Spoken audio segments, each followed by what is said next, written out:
For the introductions, I'm Jurgita Ashley. Joining me today are Brian Campbell and Julie Honor. Brian has a ton of experience in the technology industry, many years as general counsel.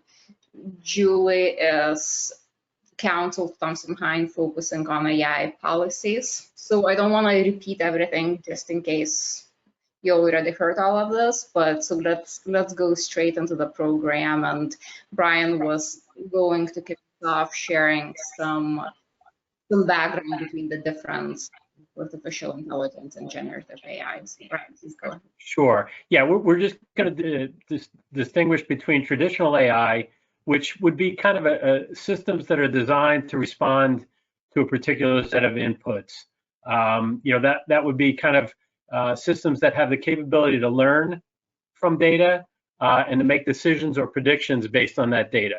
A good simple example is if you're playing a computer-oriented online chess game, the software has been trained in moves that a chess piece can make, and as you engage and make your move, the technology is going to react to that and try to win the game. And so that's kind of a limited universe. Other good examples of traditional AI would be Siri or Alexa. When there's a prompt for a recommendation on Netflix or Amazon, and even the Google search algorithms are generally considered to be traditional AI. And then more recently, we've expanded into the category known as generative AI, and that's essentially our next generation of artificial intelligence, where there's something that can be created. So it goes beyond just following rules and staying within a certain system of rules. An example of this would be once upon a time in a galaxy far, far away, and then you turn it over to AI to tell the story or to begin to write the story, and it's essentially creating a story. Generative AI, I think, has only begun to scratch the surface on what it can become. I think it's humbling in what we've seen so far, and almost frightening at some level in what the potential use cases are for generative AI. And I think that's something we're going to explore from the perspective of in-house counsel and dealing with your board, is kind of differentiating between those two, setting the stage for what they can be, and I think most importantly is harnessing the power of AI without getting caught up in the tripfalls that can come out of it. We want to make sure that we're enabling our company and our board to understand the upside benefits, the protections that we're also putting in place, and how we're going to balance those as we go forward. And I know, Julie, you had some thoughts, so let me just turn it to you. Yeah, I think the news cycle is so hard to ignore of everything AI, and it doesn't make it super clear that most of the news cycle that we're seeing is generative AI focused. And so a lot of clients have come to me and come to the firm saying, hey, we need an AI policy. And I agree with you, Brian, like AI's been around for so long, and there's so much technology embedded within organizations that has an AI component, that it's really important as you start thinking about how do we want to govern and set guardrails around our use of generative AI, that we do it in a way that doesn't mess up all the existing technology stack in place with an AI lens to it already, or an AI component to it already. So I think it's important to differentiate those two. And with generative AI, it does create such a new world of risks and opportunities that traditional AI couldn't achieve. And so that's where I think having this policy, like starting out with a program of generative AI governance, how do we want to approach it, how do we want to think about it, and making sure you keep them separate in your brain as you work through it is important, because the risk-based profiles with net new content being generated by the generative AI is something really important for each company to think through how it can benefit from it and what are the risks posed by it. Yeah, Julie, thank you. That segues us really nicely into the next part of this discussion. And Brian, maybe you can talk a little bit more about that, about how you see companies managing AI, using AI, thinking about those risks and opportunities. Sure. Yeah, and I think from our perspective as in-house counsel, whether it's general counsel, whether it's an operating counsel, I think we have to get ourselves comfortable with the language and what we're dealing with. I think you have to educate yourself, because at the end of the day, a couple of years ago, you could say, well, I'm not sure my company is going to go down this path and embrace AI. I think that ship has sailed, and so everybody is doing it. If you assume that it's not going on at your company, I think you're going to be surprised if you do a survey, because it's everywhere now. As Julie was saying, it's now Microsoft is putting it into the laptops. Google's got it out there on the Google search, and so it's just becoming part of how we're going to operate going forward. And then the worst case scenario is you assume that people are not using it, and you find out that somebody is and has done it maybe without supervising or without the guardrails, and then all of a sudden you have one of those worst case scenarios, like we all heard the story of the lawyer that created a brief with generative AI and was called out by the court for having cited cases that the generative AI had hallucinated, right? So there's the risk cases. You haven't put in place the proper guardrails, and then you get caught up in the fact that somebody was not even supervising the AI and just using it in an unfiltered. And then I think from a governance standpoint, you have to always think of how your board would view the topic, and so you have to assume that board members, if they're staying current in their fields, they're seeing how AI affects their day-to-day company. And you also know that the various organizations like NACD are publishing information that will keep those directors up to speed on what's there. So I think it's first and foremost for us as in-house counsel to educate ourselves, and then determine how we want to educate the board and even the C-suite on some of the implications, especially from a legal vantage point, and make sure that the conversation is a real-world conversation as to what's going on today, and then sets the stage for the potential evolution of generative AI and where that might be from the company's perspective. And I think in that regard, to Julie's point, you're going to want to implement a policy. You have to have a policy, because without it, there are no guardrails whatsoever. And so I think that's a baseline requirement. And then from there, I think you have to start with the assumption that whatever policy you put in place is policy 1.0. And from there, it's going to iterate, because this technology is going to evolve, and just you're going to have multiple iterations. I think the important thing is that you establish parameters and guardrails around that, and make it adaptable so you can kind of see where things are going down the road. Julie, what are you seeing in that respect? Yeah, I couldn't agree more, Brian. I think having no policy is a policy in and of itself. And if you say nothing, it implies that people can do anything they want. And they will do anything they want until you stop telling them to do whatever they're doing.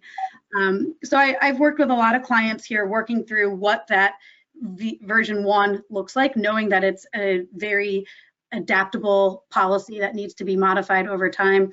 And taking a change management approach to it, I truly believe people support what they create, and they need to see themselves in the change. And with generative AI and the vast ways it can be applied within an organization, I think keeping those two factors in mind will really help our clients and the C-suite really and the board put together policies that work for the company and not against the employees, right? You need to figure out what are the use cases people want to be using this for. And I find doing an employee survey across the company, whether it's everybody or getting leadership across different groups within the organization to understand their use cases, is really helpful. So you're starting to craft a policy that really is applicable to their day-to-day lives. They're going to see applications and risks in ways that we don't necessarily see it. And so when you're creating these policies and starting out from version 1, I've seen clients take 3 different approaches. I've seen some that just shut it down completely. I've seen some that open it up pretty widely. And I've seen others that take a middle ground approach that say, look, we're open to trying this, but we want to have a lot of guardrails around it. And here's some of the rules that you need to follow if you're using this technology within the company. But I think at the end of the day, Brian, I completely agree with you that we can't take an ostrich approach. You can't just say we're not going to do it because it's here. How do we embrace it in a way that helps accelerate the company's growth without taking on more risks than we intend to? And that's, I think, where the governance program really comes into play. Sure, and I agree with your point 100% on surveying the employee base, because at the end of the day, it's not practical to assume that you know how people want to use it or the tools that might come up in their area. So cross-functionally across the organization, the technology team has one vision of how they're operating. Your finance team has another vision of how they operate, and it's best to do that survey so you can get that. And then identify also as part of that survey, what they're using today, and then what they would anticipate using going forward, tools that might be helpful for them. And then I think you have to take that into account in the policy, set the stage, set the guardrails.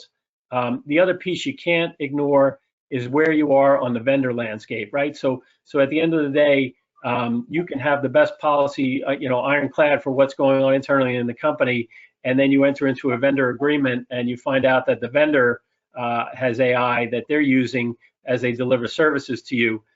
You have to incorporate in your policy how best to manage that vendor relationship, how to vet the AI that they're using, the uses that they're putting it to, and then make sure your contracts reflect the proper representations, warranties, and indemnities relative to that.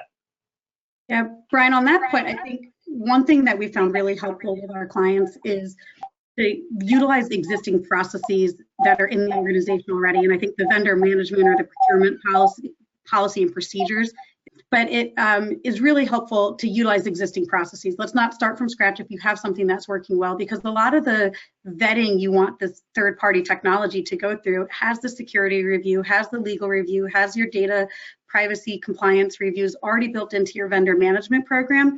How can we adopt those same practices and procedures to put it into place for this AI technology, and then adding to your already existing procurement checklist or vendor management process, what additional thoughts do we need to put in there, and what additional questions do we need to put into these programs to really effectively evaluate the technology? And this will look something like examining the training data, understanding how were these generative AI models that you're looking to buy a license to, how was it trained, how was it created, what type of testing has it gone through to make sure that they're minimizing discriminatory effects, looking at the inputs that would be needed to be able to utilize the software, looking at how people want to be utilizing the outputs and what is the ultimate audience of those, and then taking kind of those three buckets is how I like to think of the third-party software when I'm looking at generative AI contracts.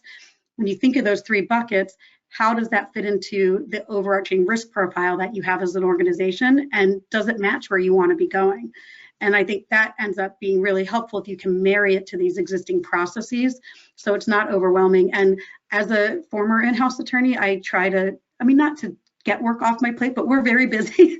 Brian, I'm sure you have like 1,000 things on your plate, and to the extent you can have other people as the front door for evaluating these, like if we can have, for example, the IT team or the security team doing that first review, like that might not even pass their security lens or whatever their other filters are before. So utilizing these existing filters and processes can also help manage the workload of all these tools coming in to be evaluated as well. Right, and I think not sure where everybody is on their AI journey, but it's important if you feel overwhelmed just hearing the back and forth here and are frightened by what's being said. I think it's important to note that you have to start somewhere as you get your company on the journey here toward AI governance. And the best place to start is actually partnering with your law firm. So Thompson Hine does a great job of this and can help guide you through the way to establish it and to work it forward. They're not going to know the ins and outs of what's going on day to day at your company, but by the same token, they've seen this over and over again. So you're not starting from scratch. It's not like you want to go out on ChatGPT and say, please craft an AI policy for my company, and that's all your inputs are. You have to actually manage this process and your outside counsel is the best partner as a resource to get that part going. Absolutely, and I appreciate that, Brian. I think we can really help our clients think through what questions do you need to ask internally to even get ready to be able to develop a policy? Because a lot of times, I will say I've had clients send me, here's the policy we created through ChatGPT. Can we use it? Can you work from this? I'm like, if you really feel strongly, I am happy to revise almost completely what you got from ChatGPT, but I recommend we start from a different place. But we're here to help our clients get through this. It's a lot to understand. It's a lot to wrap your brain around, and having somebody just guiding you through the process can be really help with that overwhelming factor for sure. And then, Julie, there are also like governance frameworks, right, that we can look at, and maybe that's a good time to chat a little bit about sort of the evolving regulatory landscape, what's coming out, what's already out. And then before you go into it, just a quick note that if anybody has questions, you can post them in the Q&A box, and we'll try to respond to as many of them as we can. So, Julie, with that to you. Yeah, perfect. So there are a couple of governance frameworks out there. I think one of the most popular one is the NIST AI risk management framework. There's also a Blueprint AI Bill of Rights framework that's out there. And these programs, these risk management programs are really good at like giving you an understanding and overview of how to think about the risks involved with AI and generative AI as a subset of the AI category. So from those overarching risk management frameworks, those are two that we see a lot of our clients get a lot of value out of. There are others that exist. For example, the HHS has a great AI risk management framework that's specific for the life sciences and healthcare industry. And so there's others that are also more industry specific. In terms of regulation, last week or maybe a week and a half ago, May 17th, Colorado just passed an artificial intelligence law. It's going to become part of their Consumer Protection Act, but it's very similar to the EU AI Act that is about to come into force. We're thinking it's going to be next month. At this point, it's passed through all the aspects. So the EU AI Act is a very comprehensive law for the EU. And you might be thinking, why should we care about that? But it's broad reaching for any technology that wants to have end users in Europe, which is pretty much any SaaS provider or technology that we're seeing in the United States. So developers of technology are going to have to design with the EU AI Act in mind. And then the Colorado AI law, there's a recent Utah AI law that just became effective May 1st. And then California is working on some comprehensive legislation as well. There's several bills posed there that's very closely tied to the EU AI Act. And what we're seeing in all of these regulations is most of them are taking a risk-based approach of looking at what is the use case and how could it potentially impact people. And if it's a high risk impact that is going to occur from using the technology or the way the technology operates, there's more regulations on both the developer side and the deployer side, so the people creating it and the people using it. There's regulations and compliance concerns that you need to have on both sides of the house with the technology. The Colorado Act, just to note, doesn't become effective until 2026. February 1st is the date for effective. So very similar to the data privacy world when the GDPR came out, which was shortly followed by the CCPA and other regulations. I think we're starting to see a very similar framework happening in the AI regulation world. The EU AI Act is first out there, but there's tons of regulation pending and getting passed across the globe that's really looking at how do we regulate and get our hands around this rapidly evolving technology.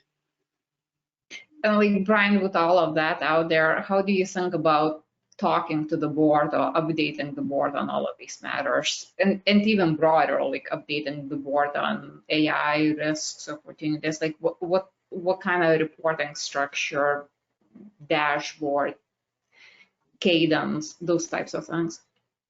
Yeah, great question, Jurgita. I think at the end of the day, you have a responsibility to be out in front on these issues. Julie brought up the evolving landscape and privacy, and so when you flash back a couple of years ago and you think about the GDPR rollout, and then CCPA, and now all the other different state iterations. What I tried to do, and this was at my old company, we put together a project management framework. So a cross-functional group to capture where we stood as an organization. In that context, it was data mapping. I think in this context, it's AI mapping. Where are we using AI across the organization? Like I mentioned earlier, what your technology group is using is different than what your finance group is using, different than your HR group. But you need to have that AI map to understand where the uses are. And then from there, build in a framework that will demonstrate compliance. And the project management approach is great because you can, march your cadence toward a deadline of whenever the EU AI rules are going into effect, or whatever other path that you're tracking toward, whether it's a state regulation, an industry-specific regulation, and you can get your cadence and people reporting to that. And then I always find from the in-house counsel perspective, there are times when we're perceived as a back office function, and I know that my career would not have been successful if I accepted that, that name. And so I've always tried to be proactive out in front. And so I think by doing a cross-functional project, where even, as a legal leader, you can be the executive sponsor of this program, you get yourself into an understanding of what's going on. And then when it comes to your interaction with the board, your reporting is based on that. And you show yourself as a thought leader, as a proactive and active manager within the organization, a business partner, somebody who's facilitating. And that's always well received at the board level. My old company, we had, a number of years ago, so we were an early adopter, we had search and match technology that was front and center on our website. And behind the scenes, we built out a taxonomy that was over 100,000 different use cases that would tie into that search and match functionality. And so I dug in deep on it and was overwhelmed, frankly, in the beginning, but got more comfortable with it, and then realized, wait a second, is this unique? Are we doing something? Is this really an invention? And we were able to apply for a patent and obtain a patent on that. So, you go from being the person who's saying, no, you can't do it because the rules say X, to becoming a business facilitator and a strategic partner, because now we had a strategic asset with a patent that was underlying the use of our AI in the organization. I wouldn't have had that if I hadn't jumped in with both feet and gotten very involved. So I think there's plenty of opportunity, and then it just enhances your reputation across the organization when you can dialogue with the board on a regular basis. So I always recommend having some update, whether it's a quarterly board cadence or whatever it is, having at least a one-page slide that kind of updates on where we are. We did this with privacy. I would do it with AI as well. Here's where we are in our evolution, and taking a best practices mindset. So we're not stuck on the specific requirements of each and every potential statute, but we understand kind of the lowest common denominator that we need to solve for. And reporting at that level, at the board and the C-suite level, just enhances your visibility across the organization. Well, this is really great. I think it really helps into sort of taking them, because it helps you identify the risks. You can incorporate them in the ERM structure and the whole governance risk profile, and then it helps with the disclosure too. So maybe that's the next topic we can chat a little bit. And that's, I guess, from my perspective, AI is no different than any other area that has the potential of being transformational, right? The board has the same fiduciary duties. We want to make sure that there are the same internal controls. We want to decide how much talking with the board about it, how much we're talking on earnings calls about it, and is that something that's material? We want to be truthful when we talk about it in the SEC filings. So Brian, what do you see? How do you think about sort of like mitigating against AI washing, for example? Yes, I think it's a fair point. And again, I think coming back to the model of kind of a project management approach will help you identify where the key risk points are. So I think in the laundry list that Jurgita went through, you also have, in addition to that, the risk factors. So, how do you quantify your risk as an organization relative to AI? And this is just one of those areas where I think you need to be on top. What other companies in your space are saying, and this is again an area where your outside counsel will be able to help. Because nobody quite knows where this is going, right? At the end of the day, you say, okay, we've got to, know where the puck is going to. That's where we're skating to. Nobody really knows for certain, but the parade of horribles, if you will, in a risk factor perspective, is significant. So you have to actively manage this and kind of have a line of sight out into the future where your industry is going, where the uses are going. And then you have to just be mindful of disclosures that other companies are maybe reporting on an 8K basis if they do find that they have a problem. And the AI washing, I mean, is a real issue. Folks wanting to, from a corporate perspective, say, we're leveraging this new technology, we've harnessed it, we understand it, and taking credit maybe for a lot more than they're actually capable of doing or than they actually are doing. And so I think the SEC is on top of this appropriately, and I think there's going to be some headline cases of examples being made of AI washing, just because when you look at the stock prices of NVIDIA and others in the space, they're just they're going through the roof, and if you can somehow spin it, there's a lot of risk that somebody's going to AI wash themselves into a higher stock price. And that's going to be bad for markets and regulation all around. I mean, Julie, are you seeing that as well? Yeah, I mean, in March, the SEC came out with 2 enforcements against 2 different investment advisor firms for AI washing, where they overstated what they were doing and what they were capable of doing, and how AI was able to be used, or what they were saying versus what they were actually doing. And I think it really comes down to being very truthful and very specific with the words you choose to put into your disclosures and how you're describing what you're doing, and really making sure you can validate it and back it up of whatever statements you're using.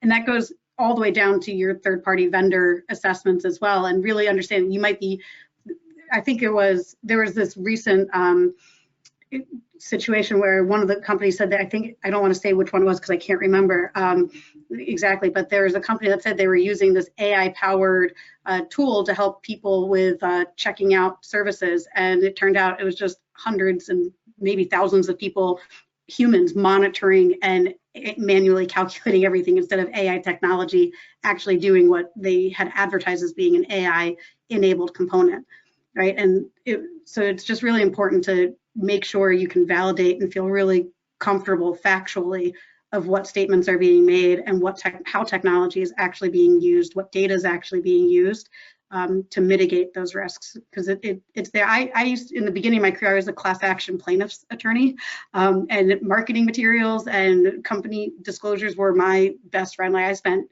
days scouring those to see what have they said on their website, what have they said elsewhere, that I can utilize to support the claims that we were bringing, and then later switch to the class action side of things, the defense side of things, to defend the companies going through those situations. But as a former plaintiff's class action attorney, like, every statement can be used against you, and you want to be really cognizant of what you're putting out there, especially with respect to AI and generative AI, because it's very easy to quickly overstate your capabilities and what you're doing. And there was, sorry, go ahead.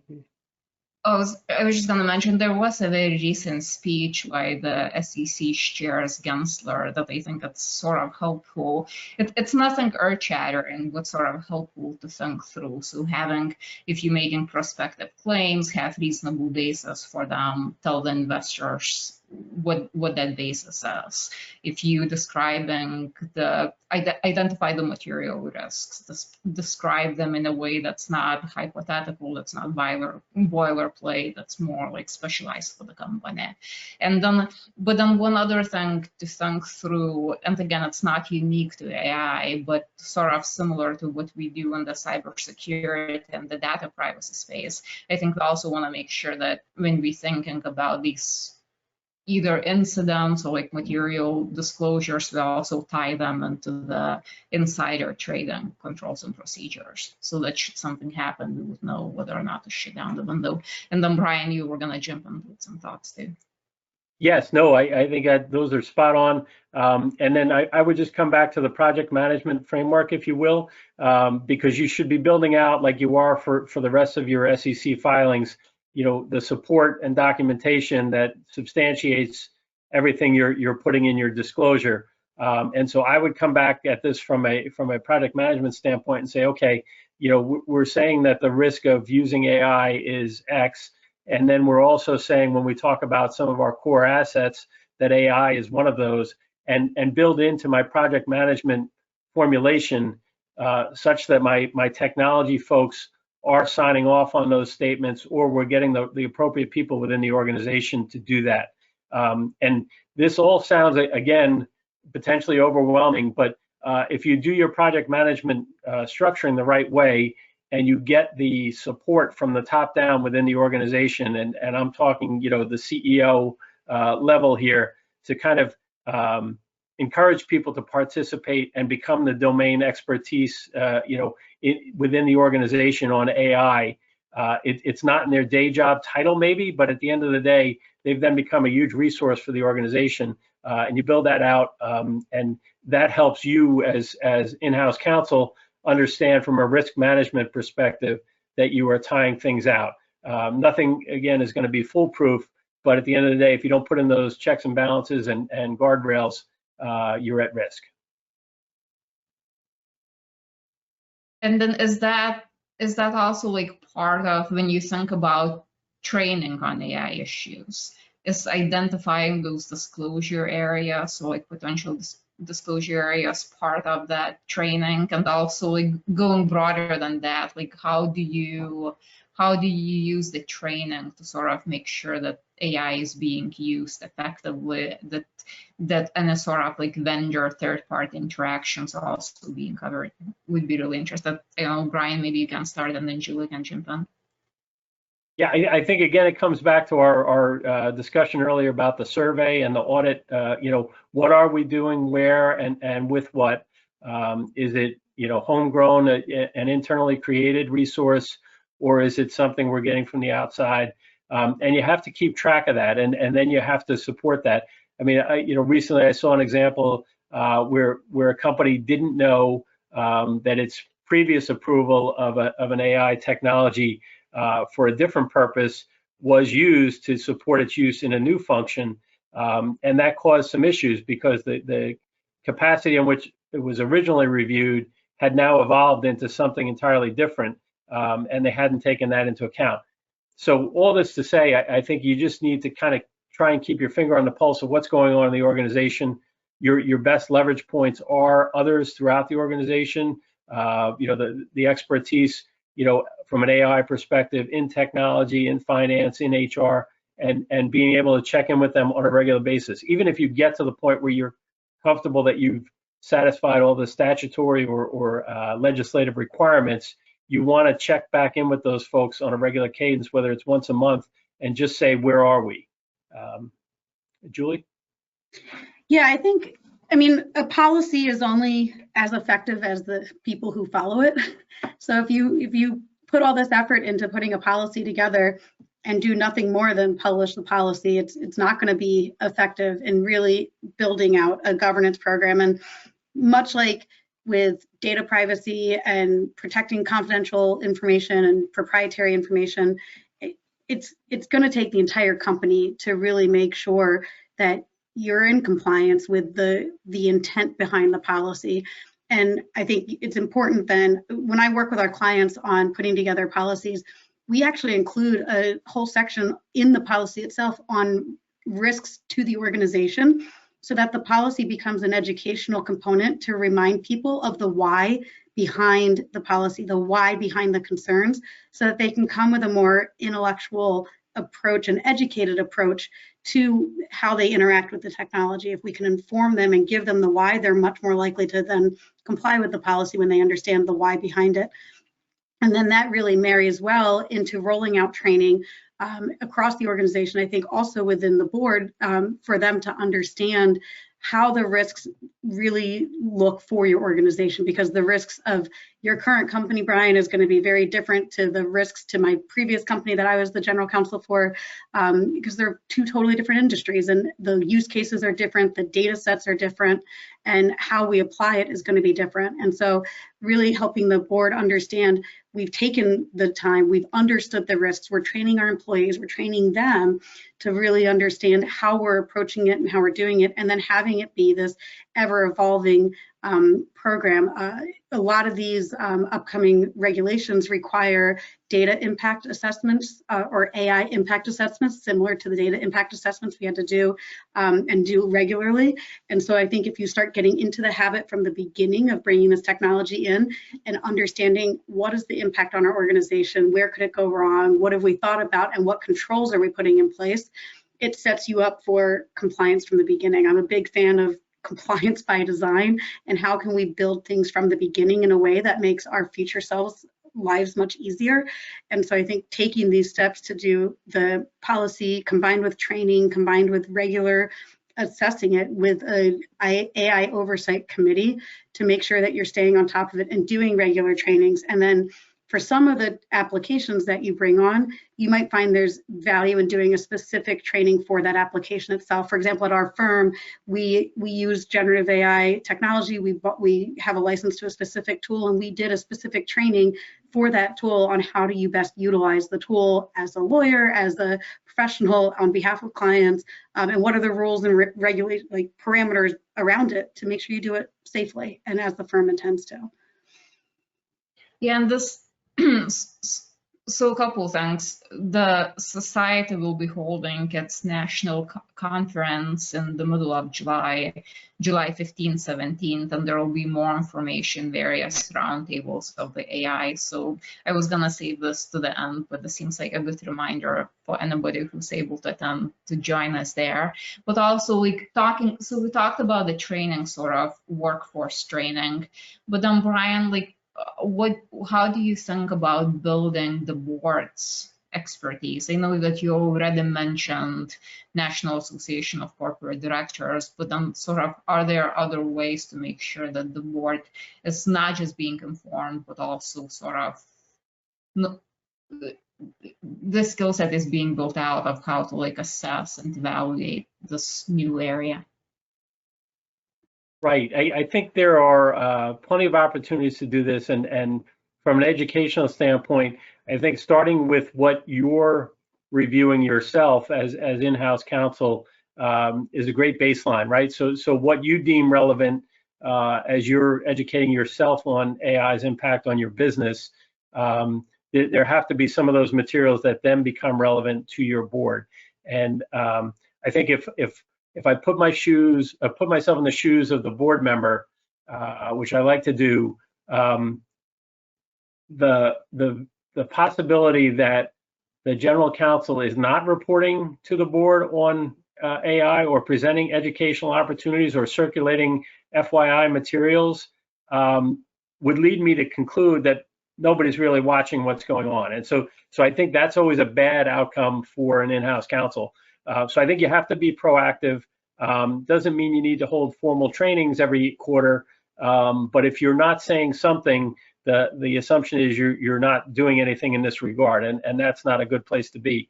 I think the notion that we live in a peer environment, so the society annual meeting and society roundtables are ripe for opportunities for us to explore this with others and iterate. So I don't think anybody needs to be the from the ground up expert on AI as much as you need to be tuned into where things are going and what others are doing and what they're thinking.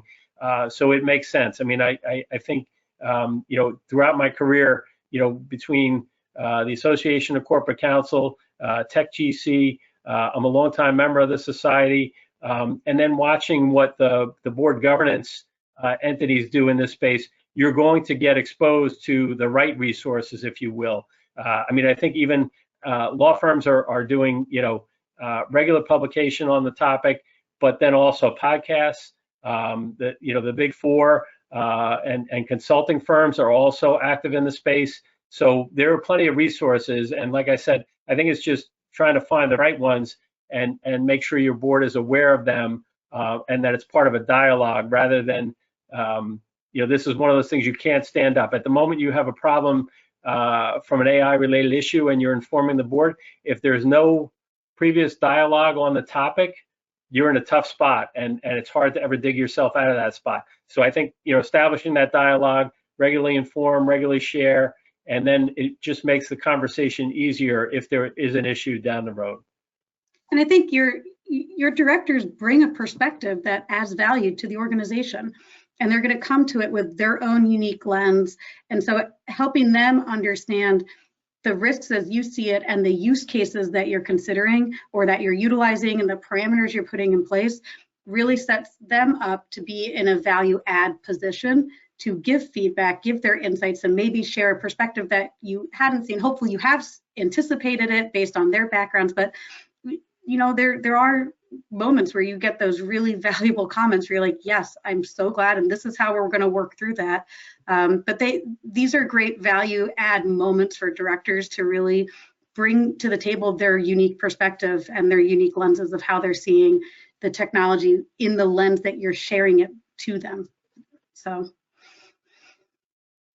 And then thank you both. And I haven't seen a ton of this yet, but I assume it will be sort of evolving in that direction, just like cybersecurity did. So proxy disclosures, risk oversight, and whether or not we need to specifically talk about the oversight of AI in general, or specifically generative AI. Again, I think it will depend on how material these issues are to the company and what the company's industry is doing, what the peers are doing. It's probably a good starting point. So we're starting to see some of them pop up, not a ton yet, not this year anyway. And then also, like, depending on how important AI is to the company, at some point we have to think about whether or not we want to assign it to some board committee, and then if we need to sort of take that extra step of looking at the charter or something, implementing or putting some of those disclosures around there, because presumably ISS and Glass Lewis and everybody else will eventually start scoring and assigning points for those things and assigning points for having public disclosure and SEC filings, websites, charters, and having specific policies. So, which reminds me of one more thing. Like we've already spent some time talking about like policies, building out policies, understanding that those policies will not be static. But like Julie, so I understand like you craft something, that this is just a starting point, that it's gonna evolve, but how do you make sure that it's like agile enough, that it's being updated regularly, et cetera? Yeah, I think that's a great question, and something that we're all working through on the best way to do it. And what we found to be successful so far is really being not broad and not general, but not being too prescriptive in the policy itself. And so taking a risk-based approach in how we draft the policy of here's the risks that we're concerned about. Here are the times we are specific is like if there's specific rules about data, like don't put export controlled data into a system as an input, or don't put confidential proprietary information as an input, or these are prohibited uses generally. We're slightly specific there, but for the most part, we're really educating the employees to think through it from a risk-based approach, which is similar how the legal framework is starting to shape up as well. And then once you have a policy that kind of says, here's our ground rules, here's the world we're living in, and for most of our clients, it's been, we're going to allow it as long as you stay within our, follow our framework for getting a tool approved. Here's the certain specific rules about inputs, outputs, and maybe we make some specific rules for that technology. But then what I found really helpful is, as Brian mentioned, your tech team's use is going to be very different from your sales team, different from your marketing and HR teams and finance teams. Looking at guidelines that are segment specific within the organization. So we have a policy that applies across the board. And then let's think of what are the guidelines or FAQs that need to go to the different teams based on their unique use cases that are different. Like we're going to have to give different roles to the HR and accounting teams and the back office teams that have access to all the employee sensitive data than we would to the engineering team that's coming up with new technology and evolving and building upon the existing AI that it's there, generative AI that's there. And so finding a more overarching policy and then having more detailed specific guidelines for the different teams to follow has been a good model so far, so that you can really tailor it. And then we set quarterly or every 6-month meetings with an internal like generative AI governance committee internally within the organization to sit down and look, hey, what's changed? Do we need to change any things? Are there new risks that have come from new evolutions within the technology? Or is our policy still in a good space? Brian, has that been, so how have you guys handled it for the different applications across your organization? I think that's spot on. I think that's where you have to be, and you know, it's almost like trying to set the stage for future evolution without fully understanding where it's going. But you have to have a kind of a modular approach to it so that you can just add on, as opposed to okay, well now we need to go back and create a new policy that relates to this use, or and I understand that it's hard, but I think, you know, maybe the best way to think about it is the fact that generative AI, you know, initially came out in the context of content, and now it's moved into video creation, and the evolution is just going to continue to go. I think you have to just set up parameters for monitoring, coming back on a periodic basis to gauge, you know, the level of the generation of generative AI and what's actually going on, because I don't think anybody sees that just yet. And this is a policy that is going to be adaptable.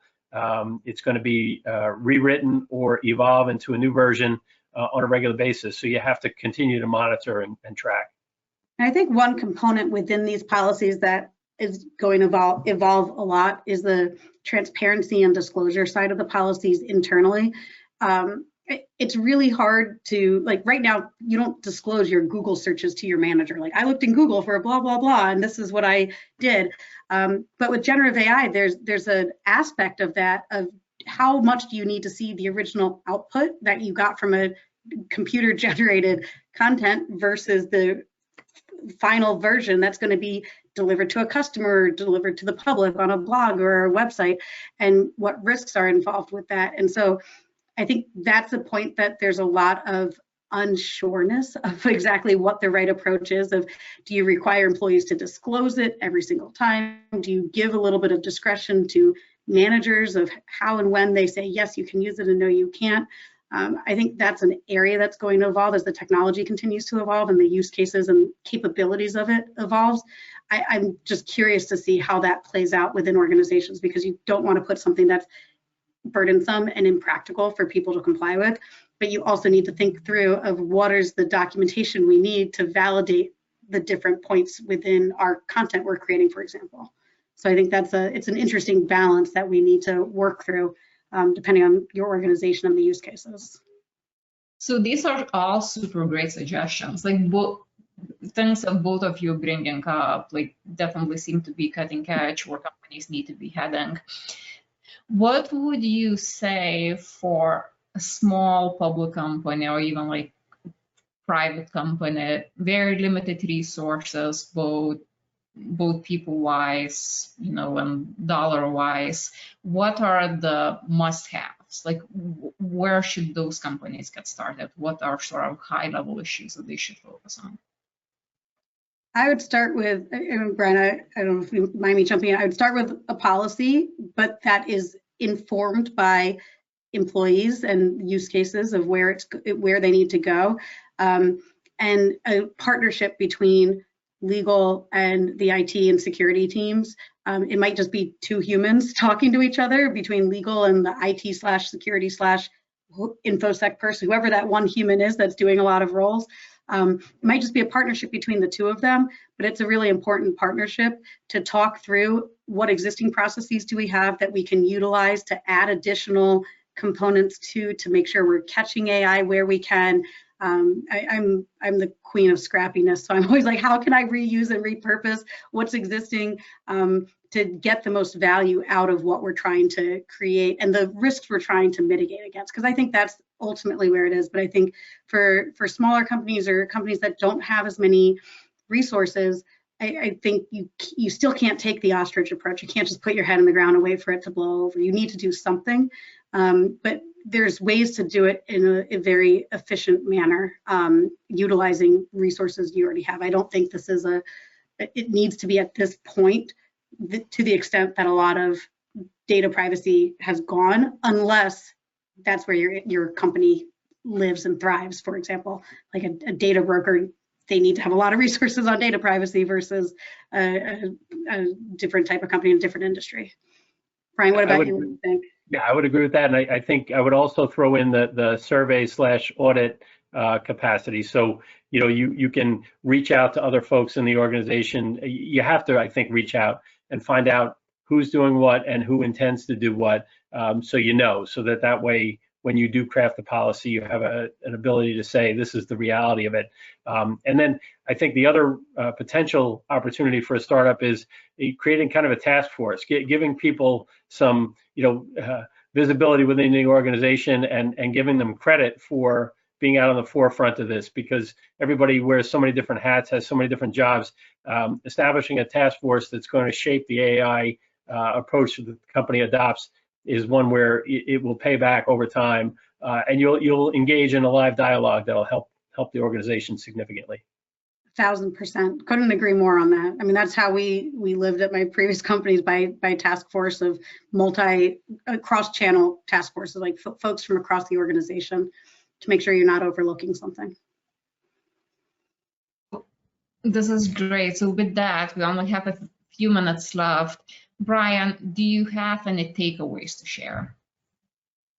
I think the most important thing is we've hit on it a couple times is not to ignore this, but to embrace it. And at the end of the day, you've got to think about it as not so much a revolutionary technology as it is an evolution of the corporation. So, from a function standpoint, this is just one more thing that you need to now evolve into and adopt and capture from both a use perspective and get the benefits, but also to put the guardrails in from a risk perspective. So I would encourage everybody to embrace it. It's a reality now. There's no hiding from it, and just use the policies that you've used in the past. The project management approach that you use for privacy would work so well here, and just continue to iterate on that and evolve with the technology as opposed to run from it.